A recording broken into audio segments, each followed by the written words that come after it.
ಅನುಪಮ ದಿವ್ಯಗಳೇ ವರ ಶುಭಾಯಮಾನಂ ಭಾಸಮಾನಂ ಅಸಮಾನಂ ಭಜಮಾನಂ ಭಕ್ತಜನ ಸಮ್ಮಾನಂ ದೀನ ಜನಮೋದ್ಧಾರಂ ಅನುಪಮ ದಿವ್ಯಗಳೇ ವರ ಶುಭಾಯಮಾನಂ ಭಾಸಮಾನಂ ಅಸಮಾನಂ ಭಜಮಾನಂ ಭಕ್ತಜನ ಸಮ್ಮಾನಂ ಮಗ ಮಗಸ ಸರಿಸ ತಕ್ಕದಣ್ಣಂ ದಿವ್ಯಿತ ಇಡತಳಂಗಿತ ಪಪ್ಪ ಮಗ ಮಗಸ ಸರಿಸ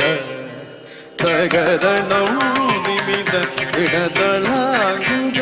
ಪಾಪ ಮಗ ಮಗಸ ಸರಿಸ ತಗದಣ್ಣಂ ದಿವ್ಯಿತ ಇಡತಳ